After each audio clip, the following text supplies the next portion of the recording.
Argentina, que siempre hacemos con el objetivo de aprender, de informarnos, de reflexionar. Hoy agradecemos a las empresas que están auspiciando esta actividad, que son CHC Cohen, Unirobre Cohen, Seidor, Unicred y Banco de Santa Fe. Muchas gracias por el apoyo a todos. Hace poquitos días, el 11 de marzo, se cumplió un año en el que la Organización Mundial de la Salud calificó el COVID-19 como una pandemia. Los investigadores, infectólogos, se abocaron al estudio para lograr una vacuna. En un tiempo otrora impensado, lo han conseguido y hoy en día contamos con distintas vacunas de distintos tipos, de lo cual vamos a hablar más adelante. También el tratamiento de los pacientes se ha evolucionado mucho, se han hecho muchos estudios. En el caso del tratamiento temprano con el plasma de convalecientes de COVID-19, desarrollado por investigadores argentinos de la Fundación Infant, liderados por el doctor Fernando Pollack. Hoy contamos con la presencia de Fernando. Es médico infectólogo que se formó en la Johns Hopkins School of Medicine, uno de los hospitales más prestigiosos de Estados Unidos, y fue después durante 7 años profesor de pediatría y vacunas en la Universidad de Vanderbilt.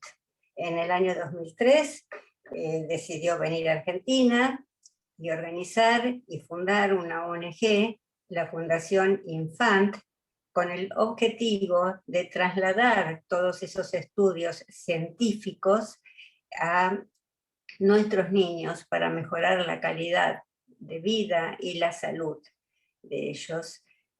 Hoy es un verdadero placer tenerte, Fernando, con nosotros. Te agradecemos tantísimo tu presencia y el tiempo que nos vas a dedicar para tratar de aclarar muchas dudas que tenemos y afianzar otras, que para estar más tranquilos con respecto al tema vacunas, al tema tratamientos, al tema de la mutación de virus. Fernando, bueno, muchas gracias. Bueno, muchas gracias por invitarme.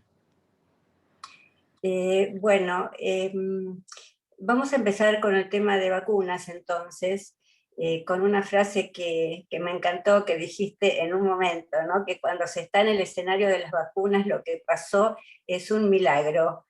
¿Por qué lo dijiste eso, Fernando? Bueno, la verdad que se generó una idea un poco fantasiosa de lo que es hacer vacunas con el COVID, porque normalmente las vacunas en los ensayos fracasan. Lo normal es que fracasen.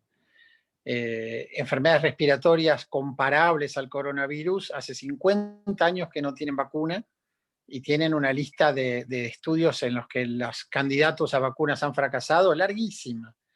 Así que, de hecho, nadie en el área nuestra esperaba el éxito despampanante de las vacunas, y es tan así que hasta las malas vacunas funcionan, ¿no? O sea, lo que uno diría, bueno, es imposible que esta gente pueda hacer una vacuna, pues funciona. O sea que creo que una de las ventajas que tuvimos y comparativamente a, por ejemplo, si hubiéramos tenido una pandemia de gripe aviar, es que este es un germen que no es muy astuto para escaparse de las vacunas. Y no importa la vacuna, todas las vacunas parecen proveer protección de alguna u otra manera contra el coronavirus, gracias a Dios. Quizás eso y el hecho de que es un germen que, a pesar de lo feo de todo esto, ataca a mayores y no a los chicos, son las dos partes que hicieron el trayecto un poquito mejor, ¿no? Decime, y para después hablar de los distintos tipos de vacuna y para que los podamos, lo podamos entender, ¿cómo ingresa? ¿Dónde y cómo actúa el virus y cómo reacciona nuestro organismo? Bueno, quizás lo podemos ligar con las vacunas, eso, para entender todo en una sola explicación un poco larga. Pero básicamente, cuando el coronavirus entra al cuerpo, entra por la nariz o por la garganta, lo primero que hace es chocar contra la pared del cuerpo que se encuentra ahí, ¿no? Que es lo que uno llama la nasofaringe, ¿no? Donde está la nariz, donde está la faringe. Y ahí el virus entra a las células del cuerpo, que están, digamos, nuestras mucosas están hechas de células, se mete adentro de esas células, se empieza a multiplicar y se empieza a desplazar. El lugar preferencial para el virus es ir al área del pulmón, pero este es un virus bastante bravo en ese sentido, particularmente porque nosotros no tenemos ningún recuerdo de él en nuestra historia. Entonces, es un virus capaz de desplazarse mucho más libre en el cuerpo, ya que es un desconocido para las defensas, cuando uno lo compara con otros virus típicos con los que nosotros nos cruzamos permanentemente, por ejemplo, la gripe o el virus sincicial respiratorio, otros. Y en esos virus, en cambio, hay un montón de defensas de encuentros previos, entonces al virus se le hace muy difícil, están muy bloqueadas las calles del cuerpo para esos virus para transitar y en general quedan confinados a algunas regiones, normalmente al pulmón. En este caso, el virus tiene la posibilidad de hacerse un viaje más amplio, ¿no? Y mucho más dañino, porque no hay nadie que lo reconozca hasta que está muy establecido adentro del cuerpo. Entonces, esa es la lógica del coronavirus. Ahora, el coronavirus no es que entra a las células porque las rompe, entra con llave. El coronavirus tiene una llave para entrar a las células, y esa llave es la famosa proteína de la espiga, la proteína S que todo el mundo escucha. Y esa proteína S tiene esencialmente dos conformaciones. Una es básicamente esta llave que entra en la cerradura del cuerpo, que es esta proteína que se llama convertidora de angiotensina, pero no importa, es el receptor que tienen las células. Las células la usan en realidad para regular la presión arterial, pero el virus se aprovecha porque conoce cómo entrar a través de esa cerradura y entra usando una llave que se pega a esa cerradura, que es, la espiga es la llave. Pero una vez que abre y entra, el virus es como una, vamos a imaginar de alguna manera que el virus fuera una especie de pompita de jabón que tiene que vaciar su contenido dentro de las células humanas. Para poder vaciar su contenido, esa llave muta en una, y esto es importante, no es que lo estoy contando como una historia, en una especie de cerradura. Perdón, en una especie de cerrojo que mantiene abierta la comunicación entre la pompita de jabón y la célula hasta que la célula se vacía. Entonces, básicamente esta famosa espiga contra la que se hacen las vacunas, que es esta proteína S que todo el mundo escucha hablar, es la llave del virus para entrar a las células y la que se encarga de mantener la puerta abierta hasta que el virus consiga vaciar su contenido e infectar completamente una célula humana. Cada vez que el virus se mueve de una célula a otra, abre con la llave, asegura el espacio con esta especie de cerrojo que permite que la puerta se mantenga abierta, entra todo y después se cierra y pasa a otra célula. Y así se va desplazando una y una y una y una las células. Lo que pasa es que nosotros no estamos infectados por un virus, sino que estamos infectados por millones de virus a la vez. O sea, millones de hijitos del virus están actuando a la vez a nuestro cuerpo, cada uno de ellos abriendo una célula y tratando de entrar, ¿no? Entonces, ese es el escenario de una infección por coronavirus. Este es un virus al que le gusta mucho los vasos sanguíneos. Entonces anda siempre dando vueltas cerca de los vasos sanguíneos, por eso es un problema para los hipertensos, para los diabéticos, para toda la gente que puede tener colesterol alto por obesidad, por ejemplo, a diferencia de la gripe, que es un virus que le gustan las células del pulmón más comunes. Entonces, la gripe es un problema para las personas que tienen EPOC o para los asmáticos, que el asmático no es una persona muy afectada por el coronavirus. Uno al principio pensaba, uy, el asmático va a estar en problemas. No es el caso. Y eso es precisamente porque atacan distintos tipos de células. Y los virus en realidad nosotros los vemos desde afuera del cuerpo como médicos por las células a las que atacan. Si uno le cambiara la llave al coronavirus y le pusiera una llave para el intestino, pues lo confundiríamos con un virus de diarrea. Entonces el secreto está en la llave y este es el problema que tenemos con este bicho, ¿no? Que nadie lo conoce y la llave es una llave que uno no puede tapar la cerradura porque es una molécula que se usa para regular la presión arterial. Entonces uno no puede andar tapándola para que no entre el virus. Se tiene que encargar del virus. Esto es más o menos el escenario. Voy a hacer una última ejemplo. El SIDA usa como llave una molécula que le permite entrar a las células del sistema inmune. Entonces las destruye. Y por eso se quedan sin defensas las personas que están infectadas por HIV. Entonces, esa es la característica de los virus. Ok, y entonces, ¿cómo se generan las vacunas? ¿Y cuáles son las que tenemos disponibles actualmente? Bueno, es una pregunta muy amplia, ¿no? Chiquito, chiquito. Bueno, Bueno, porque, ¿sabés qué pasa? Hemos escuchado mucho hablar del ARN, de los vectores, del vector que utiliza la de AstraZeneca, que el vector que utiliza las chinas o la Sputnik. Por eso es interesante, ¿no? Que nos diga, sobre todo el ARN de tan alta efectividad y que todos tenemos como un signo de pregunta porque es nuevo para nosotros ese vector. es nuevo para nosotros también, sí, sí. A ver, hay 3 tipos de vacunas. Si uno tuviera que pensar en las vacunas, hay que pensar en 3 conjuntos. 2 de esos conjuntos le hacen creer al cuerpo que ha sido infectado por coronavirus.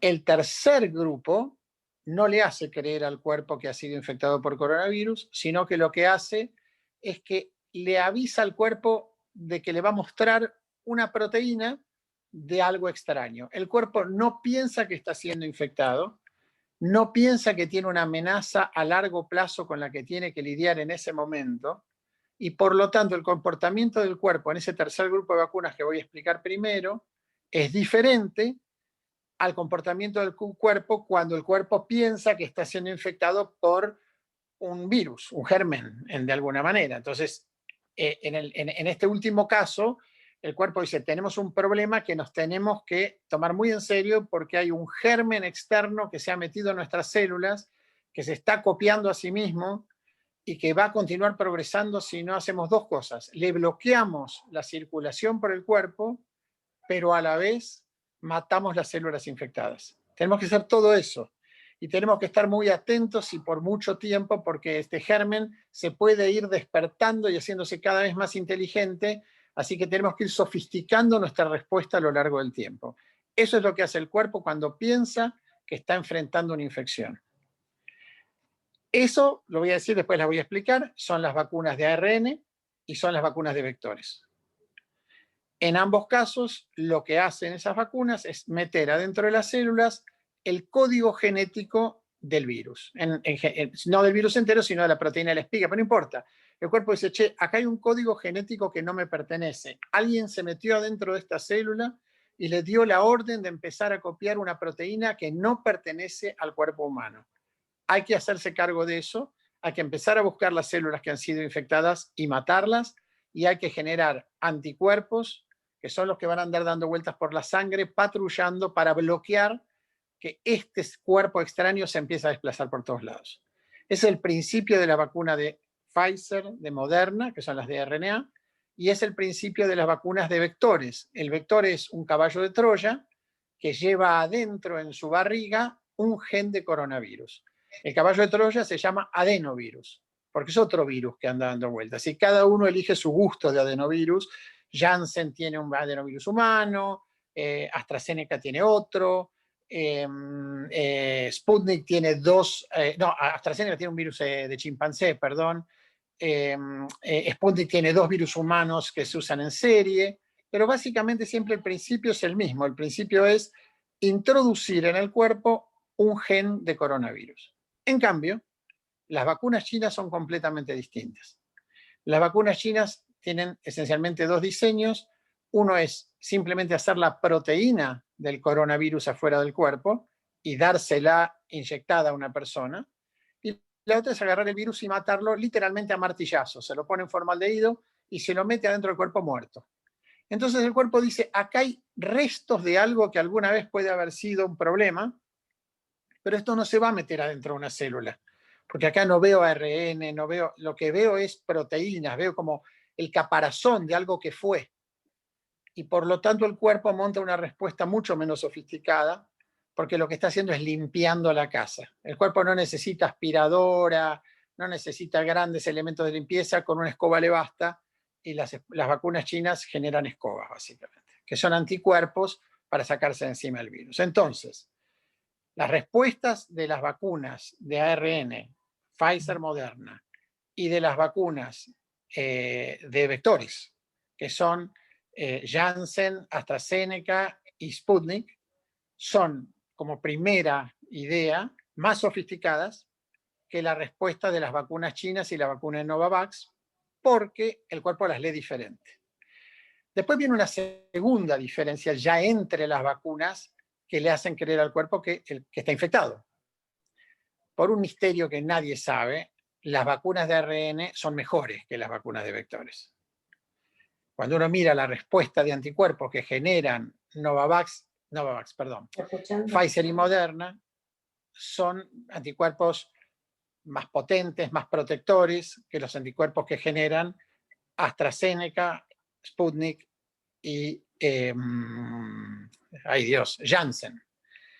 Y esa es una diferencia que puede llegar a ser importante a futuro, pero que hoy es una diferencia numérica, ¿no? Uno dice, si yo me doy 2 dosis de vacuna de Pfizer, tengo más defensas que si me doy 2 dosis de vacuna de Sputnik. Si yo me doy 2 dosis de Moderna, tengo más defensas que si me doy 2 dosis de vacuna de AstraZeneca. Lo que pasa es que hay un número mágico que es necesario alcanzar en las defensas para prevenir que uno se enferme. Y ese número mágico nadie lo sabe, pero evidentemente está por debajo del número que alcanzan todas las vacunas en este momento. Entonces, todas las vacunas tienen sobrante. A algunos les sobran, no sé, 10 metros de anticuerpos y al otro les sobran 10 centímetros de anticuerpos. Pero a todas les sobra hoy. Entonces, esa es más o menos la idea general. ¿Cuál es la diferencia con las vacunas chinas? Que como las vacunas chinas usan escobas, porque el cuerpo no piensa que está siendo infectado, en un momento el cuerpo se saca de encima esos anticuerpos, no son para siempre. Entonces, por un tiempo tiene muchos anticuerpos. En el caso de Novavax, que no es china, es americana, pero que tiene la misma concepción, la cantidad de anticuerpos que produce la vacuna es impresionante, pero eventualmente se van a acabar. Se van a acabar los de las vacunas chinas también. Mientras que nadie sabe si efectivamente las vacunas de ARN se van a acabar los anticuerpos, si va a hacer falta otra dosis, o van a persistir por varios años o por toda la vida. Porque una analogía útil para pensar esas vacunas es la vacuna de sarampión, con la que nosotros nos vacunamos al año de vida y uno tiene defensas a los 80 años. Entonces, puede tener 2 dosis, pero igual, eventualmente tiene defensas para siempre. Entonces, de alguna manera, esa es la diferencia entre los grupos de vacunas.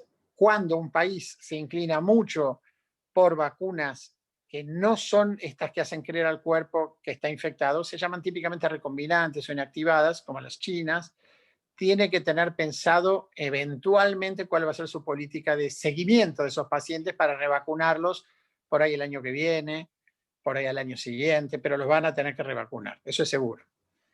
Cuando se usan los vectores, pues cada vector es distinto. Pareciera que la mejor opción, bueno, está claro que hasta hoy por lo menos la mejor opción son las vacunas de ARN, y los vectores tienen una respuesta intermedia. Cuando uno mide la cantidad de anticuerpos, AstraZeneca y Janssen tienen más anticuerpos que Sputnik. Son mejores vacunas que Sputnik, en ese sentido. Entonces, esa es más o menos la escalerita de las vacunas. Ok, hace 2 o 3 días apareció una noticia en la cual nos contaban que la vacuna Sputnik podría tener, digamos, hasta 2 años de inmunidad. O sea que de todo lo que vos nos contás, podemos esperar que las vacunas de ARN entonces tengan un poco más tiempo de inmunidad. ¿Puede ser? Bueno, es muy aventurado decir que la vacuna Sputnik va a tener 2 años de protección porque no hace 2 años que empezó la pandemia. Entonces, suena como una predicción absolutamente imposible, ¿no? No hay manera de decir eso. Pues, no veo cómo alguien podría imaginar esa idea. Por ahí agarraron los anticuerpos, vieron cómo es la curva hasta ahora y hicieron un modelo ¿no? Un modelo que fue un modelo matemático, y dijeron, bueno, si sigue perdiendo anticuerpos el cuerpo de esta manera, dentro de 2 años vamos a estar todavía con anticuerpos. Pero a mí no me gustan esas predicciones. Por otra parte, el Sputnik, si bien yo creo que tiene anticuerpos, por lo menos el reporte del Lancet muestra anticuerpos suficientes, claramente, porque tiene 40 unidades de anticuerpo neutralizante que deberían ser suficientes, no me parece que les sobre tanto, ¿no? A mí me parece que a Novavax le sobra mucho, pero se le van a bajar los anticuerpos por el diseño. Esa vacuna es una recombinante. A Pfizer y a Moderna tienen 500, 300, bueno, parecen tener para un tiempo. Las vectores tienen 100, Sputnik tiene 40. Wow. Entonces, es distinta Wow. la cantidad de anticuerpos que tienen. Ya veo, Lo otro, sí. sí, lo otro que tiene Sputnik, que es interesante conceptualmente, es que el cuerpo está preparado para bloquear la infección, ¿no? O sea, los anticuerpos, ¿qué son? Son como guantes que andan por la sangre tratando de subirse arriba de las manitos que tiene el virus para abrir las puertas de las células. Es decir, el guante le inmoviliza. Vamos a imaginar que el virus anda con una mano con la que abriría el picaporte y ¡pum! Al entrar el guante queda inmovilizado. Esos guantes son guantes de muy buena calidad en las de ARN. Son guantes de primera calidad, son guantes muy flexibles, son guantes que se adaptan a distintas cepas. Eso es Moderna y Pfizer. Esos guantes son más rústicos en las de vectores. Y seguramente también, de hecho hay ciertos datos, en las recombinantes. Uno mira Novavax, tiene 96% de eficacia contra la cepa típica con la que andamos acá en Argentina, pero tiene 50% de eficacia contra la cepa sudafricana. Es decir, que cuando el virus deja de ser una manito y, por ejemplo, hace cuernitos, porque cambia un poco su estructura para tratar, el virus tiene dos intenciones. El virus tiene solo una cosa en mente, y lo que tiene en mente el virus es cambiarse de célula y seguirse multiplicando. Al virus no le importa matarnos, al virus no le importa nada más que pasar de célula. O sea, es un bichito muy chiquitito, son 3 genes, no hay lugar para gran inteligencia ahí. Su misión es multiplicarse, y obviamente, como estos virus tienen errores en la copia, cada vez que se copian hay algún error, porque es la naturaleza de las copiadoras de virus, que son las proteínas que se dedican a eso, cometer errores. La mayoría de esos errores hacen que los virus se mueran, porque son errores que no les permiten armarse bien. Pero hay algún que otro error que pueden ser favorables para que el virus se multiplique. Esos errores tienen que ocurrir en el lugar exacto donde, bueno, pueden ocurrir en otros lugares, pero para los fines de las vacunas, tienen que ocurrir exactamente en el lugar donde el virus entra en la cerradura. Tiene que estar en la espiga, en la parte de la llave que entra adentro de la cerradura. Si se cambia demasiado eso, ya la llave, como todos sabemos, no entra más en la cerradura. Uno cambia una llave, no hay manera. Entonces, hay muy poquitos cambios que el virus puede darse al lujo de hacer para seguir entrando en la cerradura y hacerlo mejor que lo haría con la llave con la que nació. Pero además, para que haya una mutante resistente a las defensas, esos cambios no solo tienen que ser mejores para entrar a la cerradura, sino que tienen que ser desconocidos por los guantes, tienen que pasar de largo cuando las manitos van buscando cerraduras, cuando las llaves van circulando por la sangre. Entonces, esos son los 2 requisitos de un virus mutante. Primero, esquivar los anticuerpos, y después poder además entrar bien en la cerradura. Y el cuerpo no es sonso, entonces los anticuerpos se diseñan justamente para el ojo de la llave, para el ojo de la cerradura.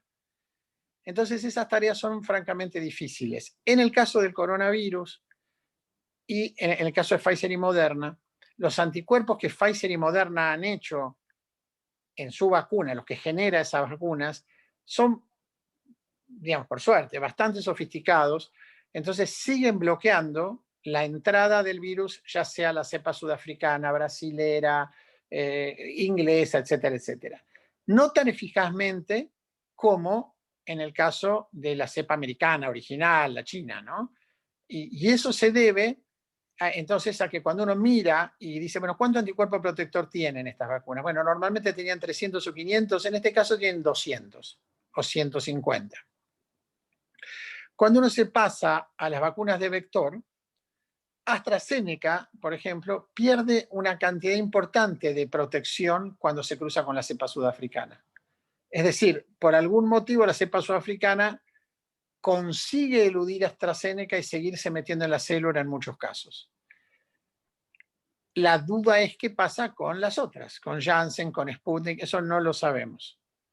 Ahora, aún así, lo importante de ese dato es un detalle que es quizás una de las cosas más importantes de estos estudios que nunca se dice, que es que cuando uno habla de 95% de protección o 91% de protección, se habla de protección contra toda enfermedad posible causada por coronavirus, incluido el resfrío, la pérdida del olfato, el dolor de garganta, el decaimiento, cosas que a nadie le importaría tener si eso fuera todo lo que causa el coronavirus. De hecho, si eso fuera la enfermedad por coronavirus, no estaríamos charlando hoy.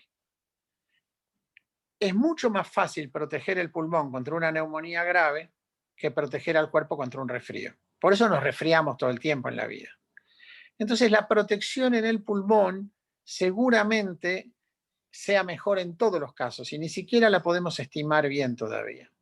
Es decir, las vacunas probablemente tengan 100% casi de protección en el pulmón todas, a pesar de que haya diferencias en la nariz, porque la nariz es más exigente, entonces la calidad de la vacuna se nota más ahí que en el pulmón. Cuando vienen estas cepas nuevas, sigue siendo protector en la nariz Pfizer y sigue siendo protector en la nariz Moderna. No parece ser el caso de los vectores, pero eso no quiere decir que no sean protectores en el pulmón. Ahí es más o menos donde estamos. Ok, nombraste las vacunas chinas. ¿Las vacunas chinas están validadas? ¿Han mostrado sus papers? ¿Sabemos lo que nos estamos Y inoculando? bueno, a ver, la verdad es que desde mi perspectiva, esto es una opinión personal, el paper es poco importante, porque el paper es básicamente un relato, ¿no? Es sentarse a escribir una historia, es decir, estos son los pasos por los que pasamos para hacer la vacuna. Y el paper es equivalente, de alguna manera, a una receta de cocina. Vamos a suponer que nosotros hiciéramos una receta para hacer dulce de leche y la mandamos al Lancet, ¿no?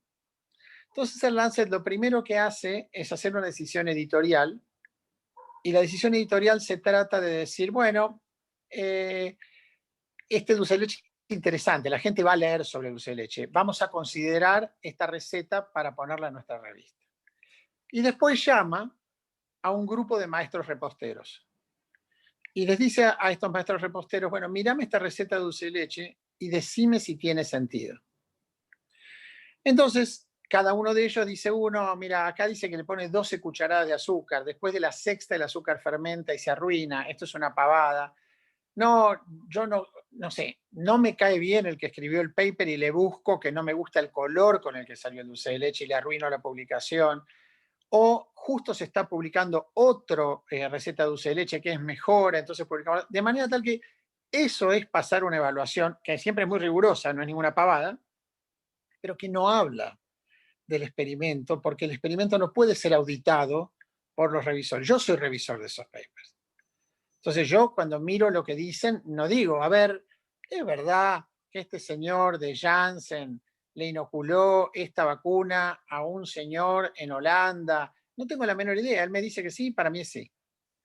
Entonces, cuando nosotros miramos el paper y nos ponemos tan fuerte con el tema del paper, el paper es la descripción de un procedimiento. Lo que podemos decir es que todos los equipos que han publicado papers saben suficiente como para escribir un procedimiento y como confiamos en la buena fe de los científicos, ese procedimiento ocurrió. Pero para saber que todos los procedimientos ocurrieron, lo que hay que hacer, en realidad, es auditar. Entonces, lo que hace el ANMAT, lo que hace la FDA, lo que hace la EMA, es ir al lugar donde se está haciendo el ensayo y ver en vivo y en directo todo lo que está sucediendo, incluido, por ejemplo, no sé, una nota que dice, el paciente estuvo de acuerdo en darse la vacuna a las 3:45 de la tarde, pero la vacuna se la dieron a las 3:43 de la tarde, lo que indica que se lo pinchó antes de que esté de acuerdo. Es una falta, ¿no? Eso es grave. Entonces, pedir esa aclaración, hay millones de estas, ¿no? Estoy diciendo un ejemplo, son infinitas estas cosas. Mostrarme en la farmacia cómo haces la vacuna, hay un grupo de gente que monitorea a los que hacen la vacuna, los que hacen la investigación no pueden ver a los que preparan la vacuna. Para dar una idea clara de esto, yo personalmente no conozco, nunca vi un frasquito de vacuna de Pfizer. Nosotros somos el sitio más grande del mundo de Pfizer. Yo nunca vi una vacuna, un vial de vacuna, porque yo no puedo saber cómo es una vacuna y cómo es el placebo, porque está el riesgo de que yo sea sesgado en la evaluación de un paciente. Entonces tengo que mantenerme ciego. Entonces ninguno de nosotros, los clínicos, puede entrar ahí, a la zona de farmacia que está cerrada bajo llave, a la que para entrar se golpea la puerta, nadie puede abrir la puerta, y en realidad hay que pasar varias puertas para llegar a donde están las vacunas, pero hay un nivel de protección enorme y adentro hay monitores de una agencia independiente que miran cómo se cargan las jeringas, que miran cómo se preparan y después se dispensan las vacunas. Eso es lo que hace a la garantía de un proceso de estos, no la publicación. Ok, pero entonces, ¿las vacunas chinas están auditadas? Bueno, las vacunas chinas algunas se han estudiado en la Argentina en el marco del monitoreo del ANMAT. Eso yo lo sé y lo puedo decir y eso es claramente así. O sea que la respuesta general es, en todo lo que yo conozco, sí. Ok. Otra cosa, también se ha hablado mucho en estos días y la gente se ha preocupado muchísimo, sobre todo porque acá en Argentina hemos recibido dosis y vamos a seguir recibiendo dosis de la vacuna de AstraZeneca. Hemos visto que, bueno, la vacuna ya tuvo un traspié con el tema de la mielitis transversa, luego ha tenido otro traspié con el tema de las trombosis y las hemorragias cerebrales, pero aparentemente la EMA, según lo que tengo entendido esta tarde, es como que la EMA, es decir, la Agencia Europea de Medicamentos, le dio el visto bueno. ¿Qué pensás vos de esto? Bueno, yo no conozco la información específica, ¿no? De los casos de trombosis venosa cerebral que están descritos ahora con esto, pero acá hay un tema complicado, que es que estamos en una especie de MasterChef de vacunas, ¿no? Todo se cocina en vivo y estamos vacunando a toda la población del mundo a la vez. De manera tal que todo lo que pasa se termina asociando con alguien que se vacunó, porque si uno vacuna todos los días a 2 millones de norteamericanos, alguno de esos norteamericanos se va a morir ese día. No por la vacuna, porque le toca. Entonces, si uno empieza a decir, uy, se murió uno hoy y mañana, uy, se murió otro, al cuarto día, 4 muertes en 4 días ligadas a la vacunación por no sé qué, inmediatamente estos organismos que tienen responsabilidad de cuidar a la gente, pero que también tienen una enorme presión a nivel medios y a nivel político, tienen que frenar la pelota y ponerse a ver qué está pasando, ¿no? Entonces, eso no quiere decir que esto no pueda terminar siendo un hallazgo importante, pero la primera reacción, la reacción de vamos a parar y mirar, no es la reacción definitiva de las entidades regulatorias.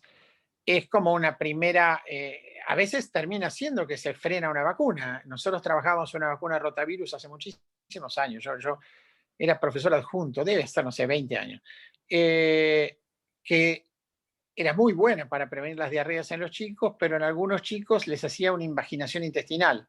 Era rarísima la invaginación intestinal, pero más frecuente que el daño grave por diarrea en Estados Unidos. Se acabó la vacuna.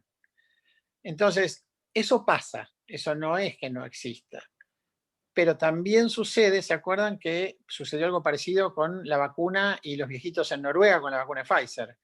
Que salió de repente, bueno, la gente se muere. La gente, cuando veía uno la frecuencia de mortalidad por vacuna de Pfizer, no por vacuna de Pfizer, por edad simplemente, los geriátricos de Noruega, se había muerto creo que la mitad de lo que se debía haber muerto ese día. Pero bueno, uno dice, uy, pero todos se vacunaron. Y sí, sí, también comieron, también fueron al baño.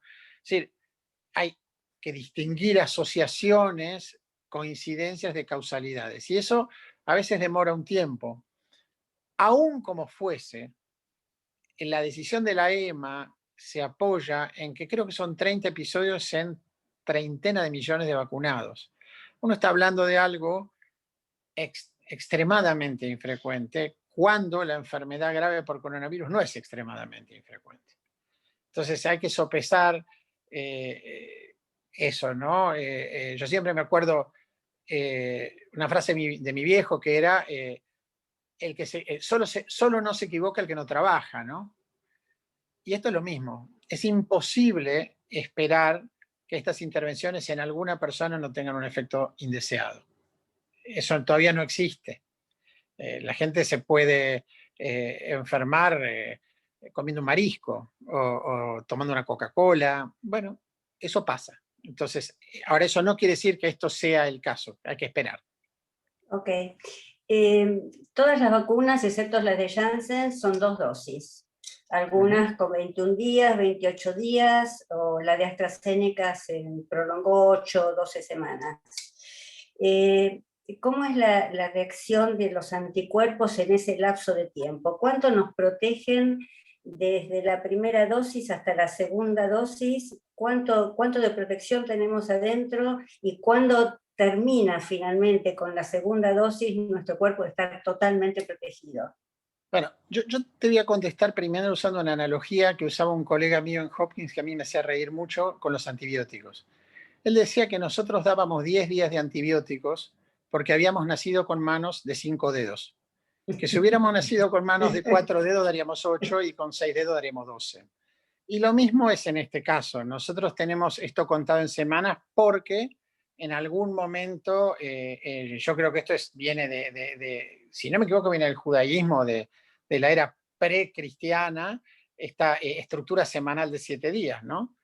Y por eso estamos contándolo en semanas. Acá no hubo ningún genio que dijo día 21, día 28, podría haber sido día 19 y día 24. Nada, ahí no hay nada, no hay un gramo de intelecto en esa decisión. Ahora, para contestar tu pregunta, y por eso se ve que hay una que dan una, otra dan dos, una 21, 21. ¿Por qué 21 lo hizo Pfizer? Muy sencillo. Pfizer le tenía que ganar la carrera a Moderna y Moderna lo hacía en 28. Pfizer acortó una semana y le sacó una semana de ventaja. Esa es la historia. Entonces, yo no sé si Moderna podría haber ido a 21, pero Moderna salió antes. Entonces, cuando Moderna estaba corriendo, Pfizer hizo esa movida y le acortó los tiempos. Janssen se dio cuenta, inteligentemente, que las vacunas funcionan con una dosis. De hecho, Pfizer, hay una carta de lector después de nuestro trabajo, alguien se dedicó a, de alguna manera, subanalizar el paper, ¿no? Partirlo en pedacitos, y mostraba que después de la primera semana la protección es del 90%. O sea que después de 7 días de vacunado uno tiene 90% de protección. La protección en las vacunas de ARN, que son las mejores, se inicia alrededor del día 7 a 10 después de la primera dosis.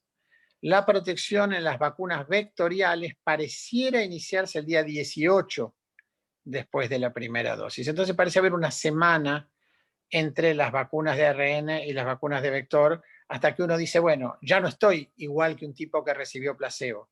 Ya no soy un no vacunado, ya estoy vacunado. Y desde ahí en adelante la vacuna está funcionando. Pero la elección de una dosis, yo creo que fue una estrategia. A ver, tampoco, estoy seguro que hay que ponerse en la situación pre-éxito de las vacunas y pensar que hay un grupo de tipos sentados a la mesa que nunca trabajó en coronavirus, hay un coronavirólogo, porque los coronavirólogos no eran tipos muy comunes, o sea, no es como si de repente hubiera una pandemia de sánscrito y hay que buscar un tipo, un experto en sánscrito, no es que había una pandemia de inglés. Entonces, había 1 o 2 tipos, yo conozco 2 básicamente, que son expertos en coronavirus, ahora va a haber montones para siempre, pero hasta este momento, como nadie le daba pelota a esto, había muy poquitos. Entonces, se sientan y dicen, bueno, ¿qué hacemos? Bueno, vamos a hacer esta vacuna, vamos a invertir, no sé, 1.500 millones de dólares en hacer esto. Bueno, dale 2 dosis, porque si le das una sola y no alcanza, dale un empujón más. Esa es la lógica atrás de esto.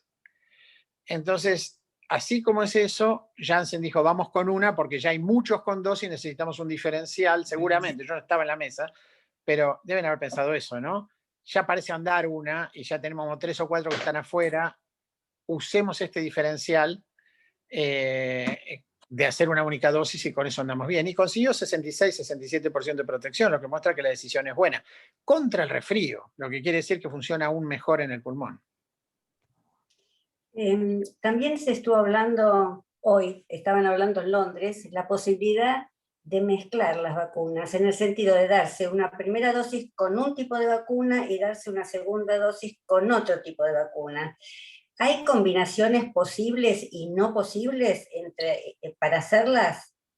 Sí, yo diría dos cosas, ¿no? Primero, a los ingleses les gusta, por algún motivo que yo no entiendo bien, la transgresión en este tema, ¿no? Es una cosa rarísima, pero uno los ve y AstraZeneca, bueno, tuvo un montón de tropiezos medios raros, este tema de la mentis transversa en el reporte al FDA, la dilución de la vacuna en 3.000 pacientes en la primera publicación. Uno no toca la vacuna, diluir la vacuna es como ir y no sé, es como no sé, es blasfema, es blasfemia, ¿no? Eso no se hace.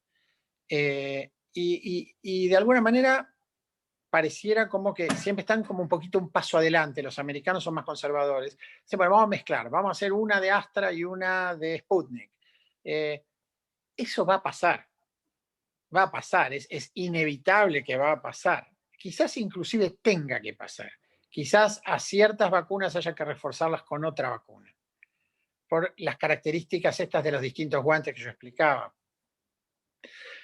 Pero es temprano. Eso lo que va a pasar es que en algún momento algún grupo va a agarrar y va a hacer 5 mezclas distintas y las va a publicar. Y la gente va a decir, bueno, usemos esta, no usemos aquella. La verdad es que desde un principio más general es muy difícil imaginar que alguna de estas cosas haga mal. La pregunta es cuánto agregan. Una cosa que no se habla tanto, pero que todos los que trabajamos mucho con animales de laboratorio vemos es que no todas las combinaciones funcionan igual. Entonces, a veces, ¿no? Una combinación, voy a decir cualquier cosa porque no se sabe nada, ¿no? Pero por ahí Pfizer-Janssen es bárbara y Janssen-Pfizer no es tan buena. O por ahí Astra, Sputnik es bárbara, pero Sputnik, Moderna, no es tan buena. Nadie sabe. Pero no creo que ninguna, por lo menos en principio, por lo que sabemos hasta ahora, que no es tanto, sea particularmente mala. Lo que sí se sabe ahora es que si uno tuvo coronavirus antes y recibe una dosis de Pfizer o Moderna, tiene unas respuestas fenomenales de anticuerpos a las que la segunda dosis no agrega casi nada. Y que son realmente altísimas. O sea que una persona que tuvo una exposición y fue positivo para coronavirus, yo creo que vamos camino a que se le dé una única dosis de estas vacunas y quede protegido. Es posible que en un tiempo no muy lejano eso se verifique para las demás vacunas y aquellas que puedan ser una única dosis sean los refuerzos en el futuro, ¿no? Uno dice, bueno, fulano está vacunado con esto, es equivalente a haber estado infectado, le doy una dosis de Moderna y ya lo tengo protegido por 3 años. Ese tipo de cosas yo creo que va a pasar.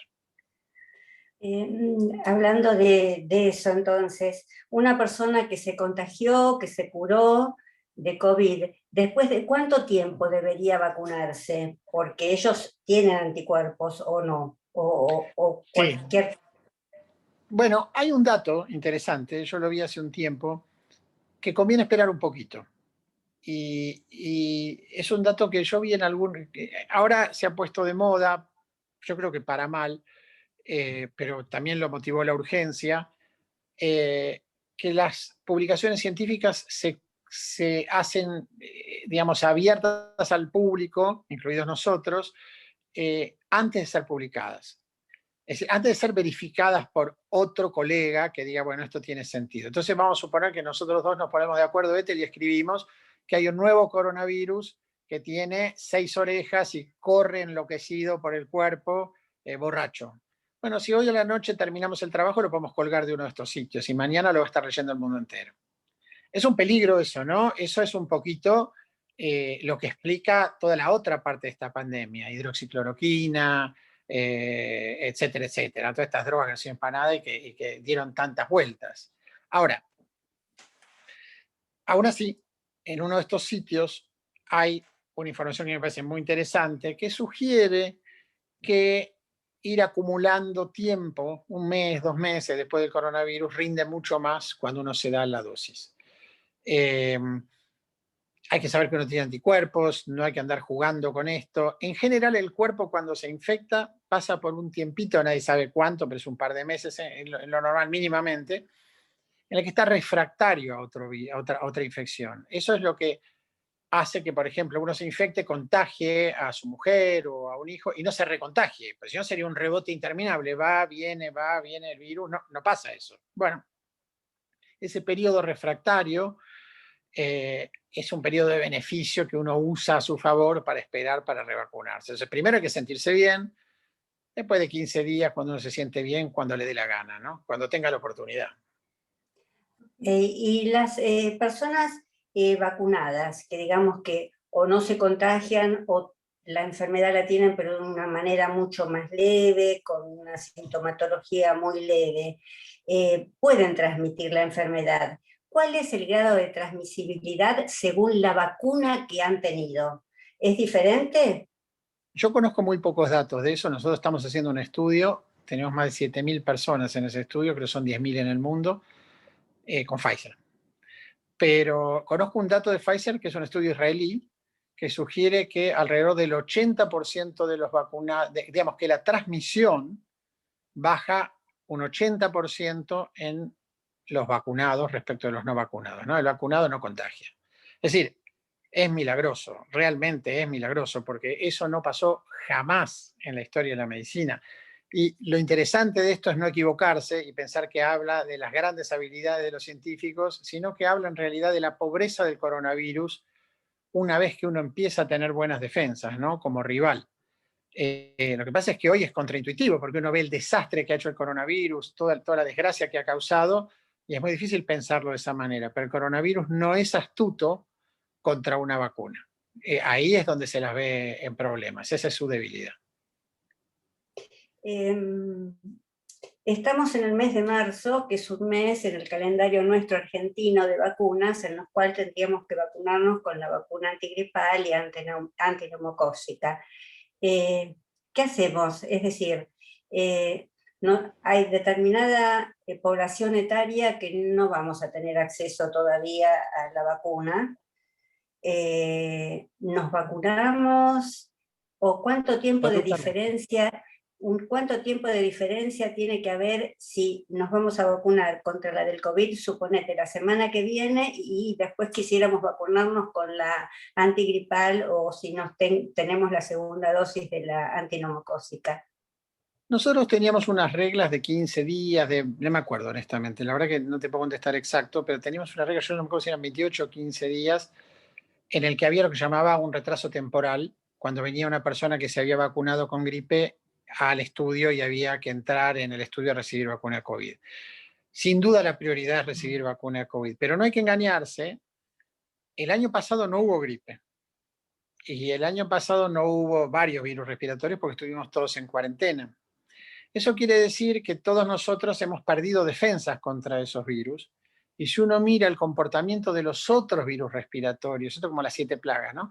Si uno mira el comportamiento de los otros virus respiratorios, como la gripe, el virus sincicial respiratorio, en Australia y en Sudáfrica, que son de alguna manera las referencias más similares a la Argentina que uno puede pensar, y que además anticipan las epidemias argentinas alrededor de mes y medio, 2 meses, hay un montón de virus respiratorios dando vueltas.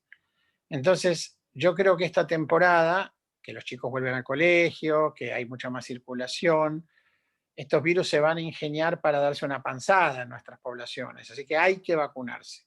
No hay que perder de vista que ese puede ser un problema inesperado, secundario de la cuarentena.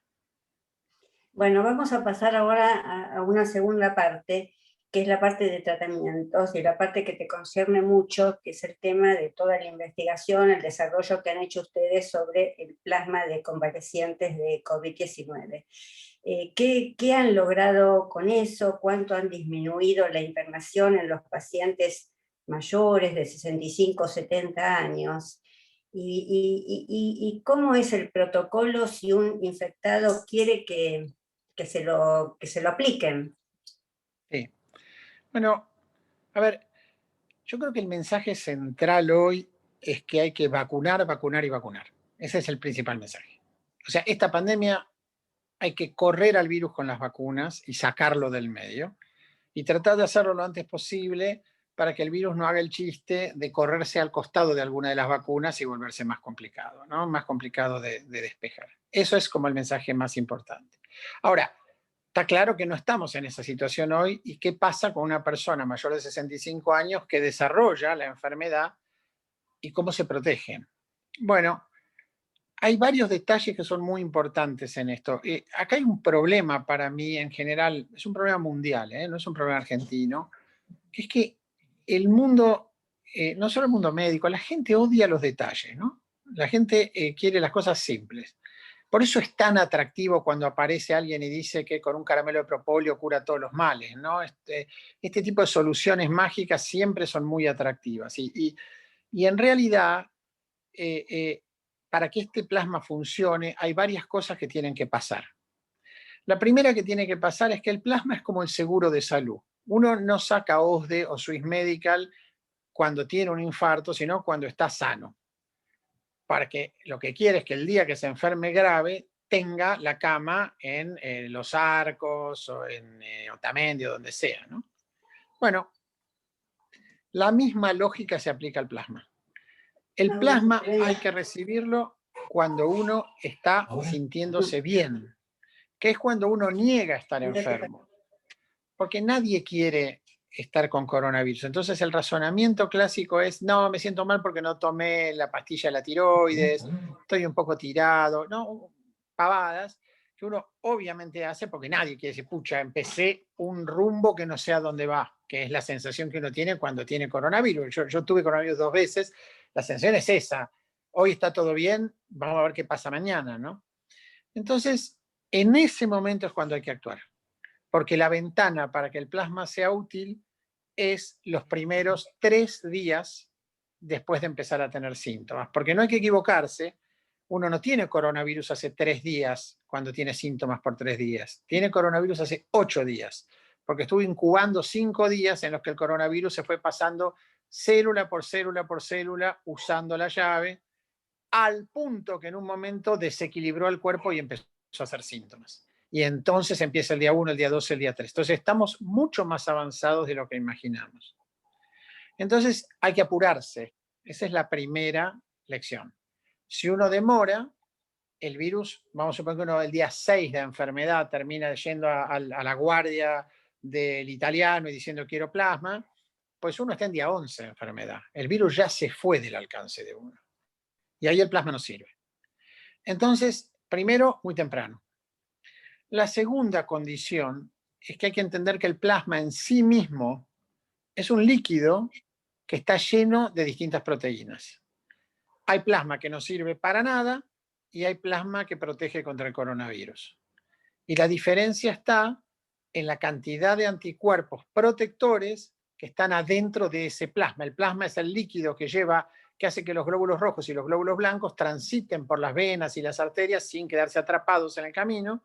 Es como el lubricante y está lleno de proteínas. Eso lo hace tan viscoso, tan aceitoso. Bueno, una de esas proteínas son los anticuerpos. Entonces, hay que usar un plasma con anticuerpos en gran cantidad. ¿Qué quiere decir en gran cantidad?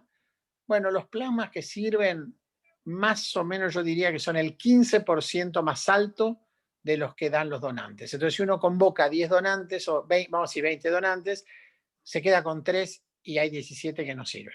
Eso es muy importante. Entonces, por lo tanto, hace falta planear. No es una cuestión sencilla que uno dice, bueno, sí, vamos a hacer plasma, que es la manera en que muchas veces se aborda y por eso las iniciativas de salud pública fracasan. El planear no es del paciente, el planear es de las instituciones de salud pública. Y esto lo han hecho la Anchorena, ARCO, yo sé que hay muchas OSDE que tienen protocolos específicos para tratar a sus pacientes. Lo tiene Uruguay, lo tiene parte de Estados Unidos, lo vi en guías del National Health Service en Inglaterra. Es decir, está en muchos lugares, ¿no? ¿Y qué dice?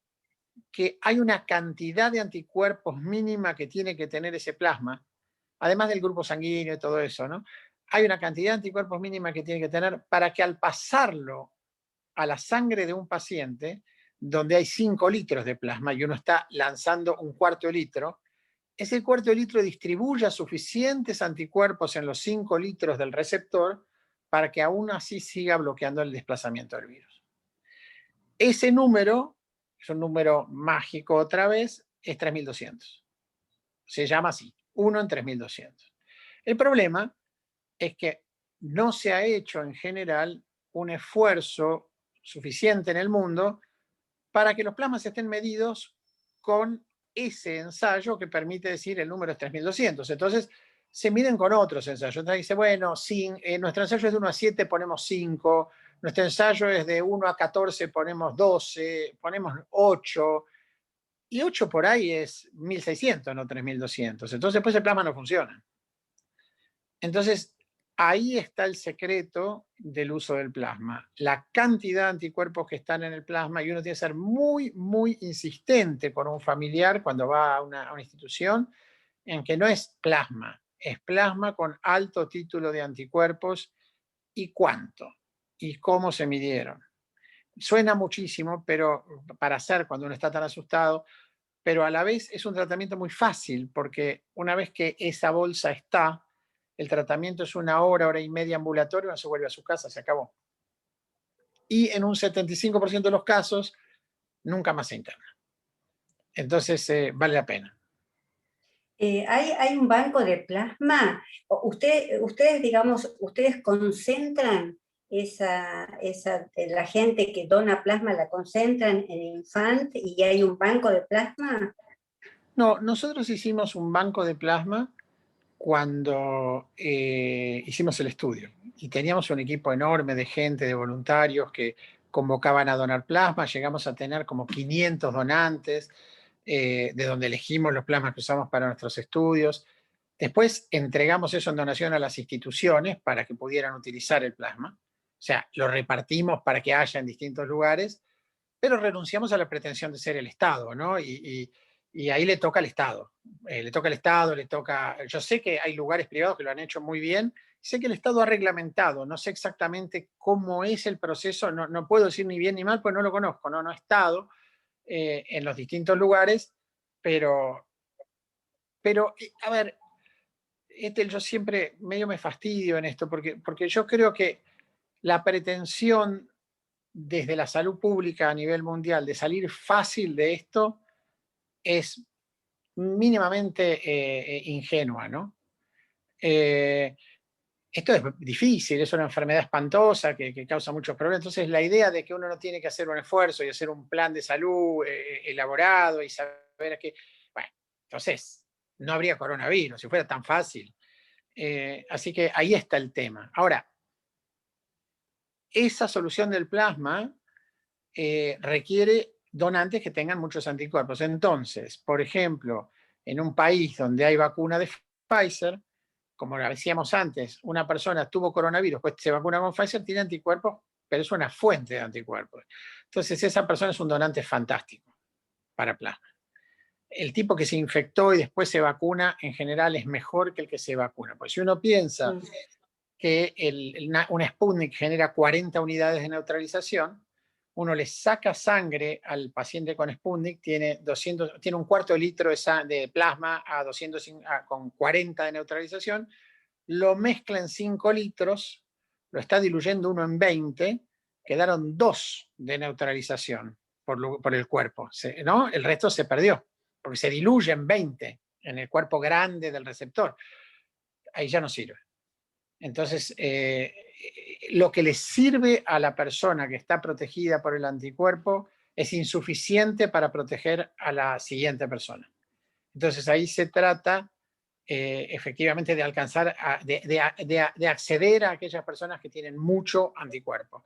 Y hay un grado de fatiga, ¿no?, en la gente inclusive. Entonces, lamentablemente se ha hecho más difícil todo que lo que era hace un año, ¿no? Eso está claro. Entonces, hay que mantener eso en la cabeza. Si uno se siente mal, hay que ir rápido y hay que ser muy claro en que necesita un test rápido, es decir, un test de coronavirus que no puede durar 3 días, que tiene que ser en 12 horas, que le tiene que decir cómo está y si tiene coronavirus y tiene una edad en la cual el plasma está indicado, mayor de 75 años o mayor de 65 con comorbilidades, es decir, hipertensión, diabetes, obesidad, falla renal. Bueno, en ese caso el plasma tiene que tener muchos anticuerpos. Eso hay que tenerlo presente y decirle al médico de uno que se haga cargo de esa parte.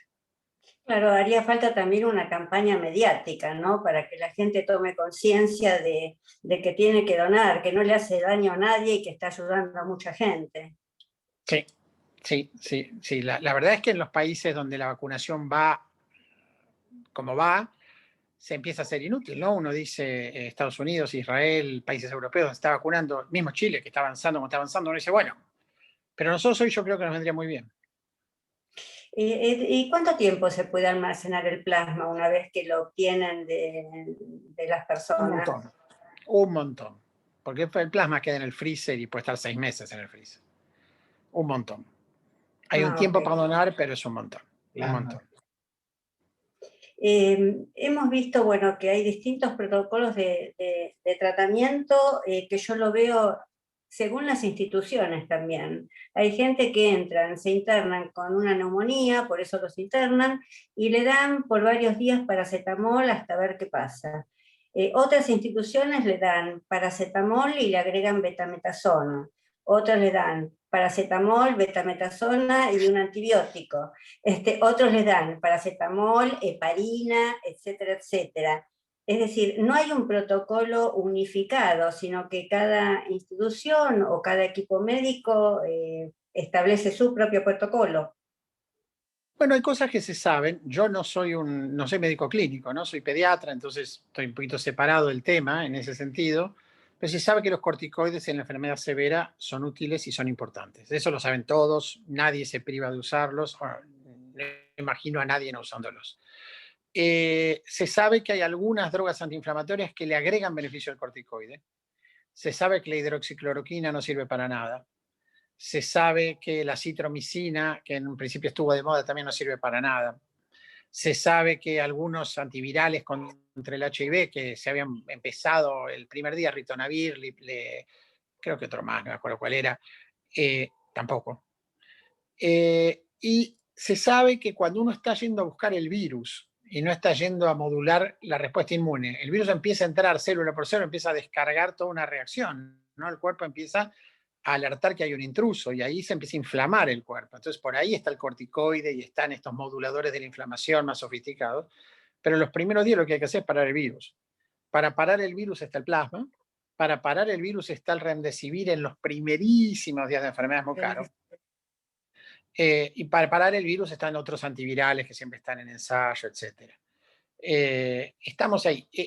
Parece poco, para una enfermedad viral es muchísimo. En general nunca se sabe qué hacer. Hay que no, ¿qué le dice uno al médico? Es un virus, se cura solo, ¿no? Eso es típico. Entonces, eso pues no tenemos alternativas, porque la mayoría de las cosas se curan solo, pero igual nos dan un antibiótico si tenemos una infección bacteriana. Como está en este momento el tema de la vacunación mundial en los distintos países, ¿cuánto te parece que faltaría para obtener la inmunidad colectiva o de masa? ¿Tendría que haber más vacunados? ¿La difusión del virus tendría que bajar, atenuarse? ¿De qué dependería todo eso y cuánto tiempo nos llevaría? Bueno, en realidad hay varios factores jugando a la vez ahí, ¿no? El primero y principal es que nadie sabe cuál es el número que es necesario de protegidos para que haya inmunidad colectiva. No se sabe. Entonces, cuando la gente aparece diciendo, no, ya vamos a llegar al 50, al 60, al 70, está mintiendo. No se sabe.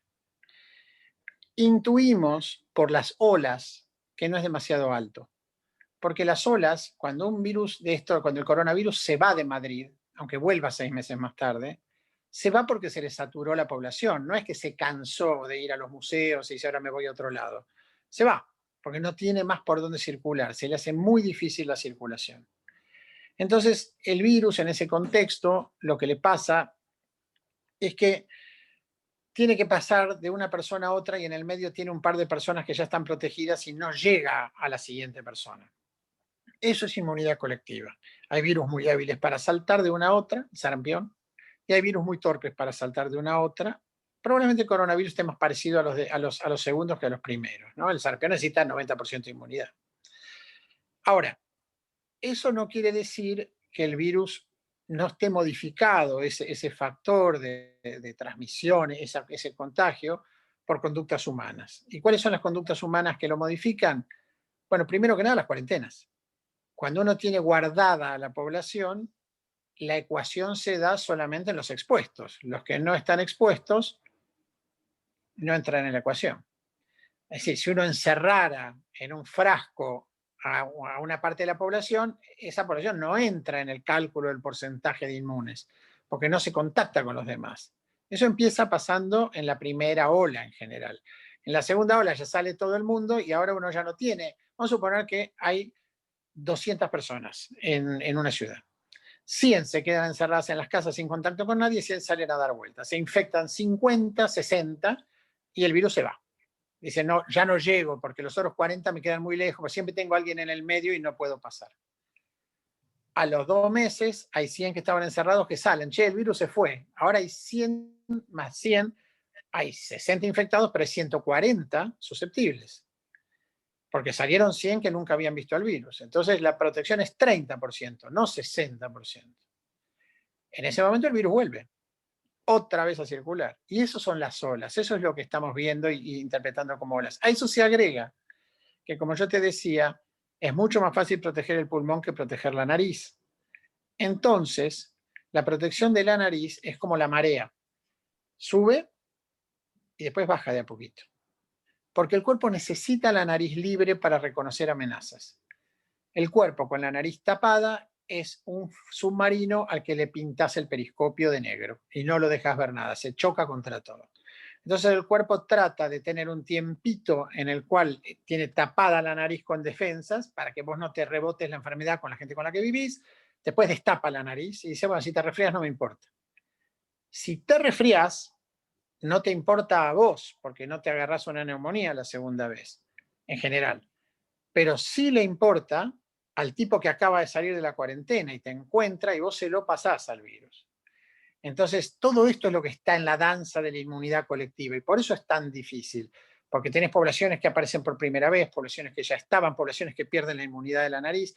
En general, si uno dijera en un país donde no hay ni una sola vacuna, no pasa absolutamente nadie más que los que están encerrados ahí, fuera una isla, yo estimo, y es tan buena como cualquier otra estimación, que más o menos con que la mitad de la población esté protegida, al virus se le hace difícil volver. Puede volver cuando baje la inmunidad de parte de la población y se vuelva a meter gente. Y esto, yo doy un ejemplo muy concreto. En sarampión la inmunidad colectiva requiere de mucha gente, pero es para siempre en general. ¿Por qué? Porque el virus puede volver a tu nariz. O sea, vos podés volver a tener sarampión dando vueltas, pero a la sangre no entra más. Y la enfermedad se ve cuando el virus entra a la sangre, te llena un rash todo el cuerpo, te pican los ojos, estás muy enfermo. Entonces, esa enfermedad, que es lo que nosotros llamamos sarampión, no la vemos. Si un tipo anda con un poquito de sarampión en los ojos, no, conjuntivitis, nada. Entonces, en cambio, las enfermedades del pulmón, las típicas enfermedades del pulmón, son mucho más difíciles de contener, porque se hace, ¿no? El catarro es bastante común, la distinción entre catarro y un poquito de neumonía, salvo que le hagan una placa a uno, y a veces la placa, ¿no? Es una decisión clínica, entonces es más oscuro ese borde. Yo creo que este año el hemisferio norte va a ir rápidamente a un escenario de inmunidad colectiva porque lo que está haciendo Biden va a resolver el problema en Estados Unidos, a menos que el virus haga algo raro. Yo no lo veo porque además las vacunas de ellos son muy buenas, así que me da la sensación de que no les va a pasar. Países como Israel, como Nueva Zelanda, muchos países también que están en una situación más de aislamiento o de sus vecinos o por el mar, la tienen un poquito más fácil también. No es lo mismo estar en Holanda con tráfico en la Unión Europea que estar en Nueva Zelanda donde te tienen que entrar nadando, ¿no? Si vos no querés que entre, no entra nadie ahí. Entonces, todos esos escenarios, y es muy interesante ver los comportamientos de los virus cuando van abriendo los estados, ¿no? Las provincias en Australia, cómo empiezan a ir para un lado y para el otro y si están cerrados no se mueven. Tiene mucho que ver con la civilización y de hecho las pandemias son en parte la consecuencia de los aviones, del tráfico aéreo, de la comunicación de los pueblos. Es seguro que hubo coronavirus en China, que se cargaron un montón de personas y nosotros ni siquiera nos enteramos. Mao no lo iba a publicar en ningún diario. Entonces, evidentemente esto no es la primera vez que pasa, es la primera vez que nos pasa a nosotros. Por eso los chinos tienen 3.000 muertos y nosotros tenemos decenas de miles. Bueno, por todo lo que estás diciendo, acá en la Argentina una segunda ola la vamos a tener indefectiblemente. Yo creo que a esta altura sí, que vamos a tener una segunda ola, que es muy probable que si podemos vacunar a los mayores y terminamos con los médicos y las personas de salud, con muchas menos consecuencias, ¿no? Porque si uno está vacunado, yo siempre digo, ¿no? Si la pandemia se diera en un planeta con una expectativa de vida de 50 años, nadie se hubiera enterado. Este es un problema de la gente que puede pasarla mal, de los demás es nada. Entonces, es decir, el objetivo de un país no es vacunar al 50 millones de argentinos. El objetivo del país después puede ocuparse de eso, pero ahí ya hasta hay que discutir, ¿no? Porque obviamente las farmacéuticas van a querer vacunar a toda la población y lo que se mueva, y uno va a tener que decir, bueno, ¿vale la pena o no vale la pena? Bueno, hay que ver, porque un chico de 19 años que va a tener un catarro, ¿para qué se va a meter con una vacuna experimental nueva? Bueno, por ahí para no transmitir, pero es más difícil hacer una justificación. Ahora, de 50 para arriba, de 60 para arriba, de 70 para arriba, ninguna duda. Vos me ofreces una vacuna, yo la tomo. A vacunar. Bueno, y tenemos miles de preguntas, pero la última para cerrar, porque ya nos pasamos de horario, pero todo es tan interesante lo que nos estás informando, que bueno, continuaríamos mucho más. Viste que en lugares como por ejemplo Israel, que han vacunado tanto, ya a la gente le dan como una suerte de pasaporte o carnet sanitario, que también en Europa lo están pensando eso. ¿Qué te parece a vos? Y difícil de implementar a largo plazo, ¿no? La gente se va a dar boosters, porque hasta que se sepa cuánto dura la enfermedad, la inmunidad, se va a anticipar la salud pública a actuar. No se van a poner a medir y decir, uy, se nos perdió la inmunidad en 30% de la población, empecemos de nuevo, para hacerlo antes. Entonces se va a volver, a mí me da la impresión de que se va a volver confuso eso. Hay países que tienen mucha más dosis que gente. Yo no me extrañaría que el año que viene Estambulián, vacunar, todos lados tengan vacunas disponibles de distintos sabores y colores. Y bueno, se va a ir ordenando. En un momento esto va a perder sentido. Yo la verdad que pensé que iba a perder sentido antes. No en la Argentina, en todo. No leí totalmente lo que iba a pasar. Es difícil, esto es todo nuevo, ¿no? Pero lamentablemente, bueno, hace demasiado ya que esto sigue dando vueltas y ahora depende más que nada de ir cerrándole puertas al virus, ¿no? Y evitar que se escape por un costadito. Ese es el gran desafío, particularmente para países como nosotros. Yo creo que es un desafío que todavía no es tan grande en el hemisferio norte porque tienen estas protecciones tan altas, tan sólidas, que me parece difícil imaginar que algo se le filtre, ¿no? Fernando, yo no sé cómo agradecerte la disponibilidad que has tenido con nosotros, lo valioso de tu tiempo, que nos hayas otorgado tanto tiempo para amigos de la Universidad de Tel Aviv. Te cuento que hemos superado las 1000 personas, así que Que son ha 2000. sido... ha Recién vi sido a un compañero mío, Leo Lieberman, que es cardiólogo en Colombia, que acaba de pasar el nombre por ahí, que hace mucho que no veía. Bueno, así que imagínate toda la gente que has atraído, porque es tan útil toda la información que nos has dado. Nos queda muchísimo en el tintero, pero pienso que igual fue sumamente útil toda la información. Nos ha servido para despejar muchas dudas, sobre todo si alguien tenía un temor de vacunarse, que ya no lo tenga más, que se vacune, y si alguien siente y el test le da positivo, que pida para que le den un plasma rico en anticuerpos, un plasma de convalecientes rico en anticuerpos, para evitar que la enfermedad evolucione hacia la parte más grave, ¿no? Con síntomas graves. Fernando, nuevamente, orgullosos de vos, por todos los estudios que has hecho, por haberte tenido con nosotros, y a toda la gente que nos ha mirado, espero que les haya sido útil, y muchas gracias a todos. Gracias, Fernando, nuevamente. Bueno, Gracias, Fernando, y gracias por gracias, invitarme. Gracias, Fernando. Chao, gracias. Chao.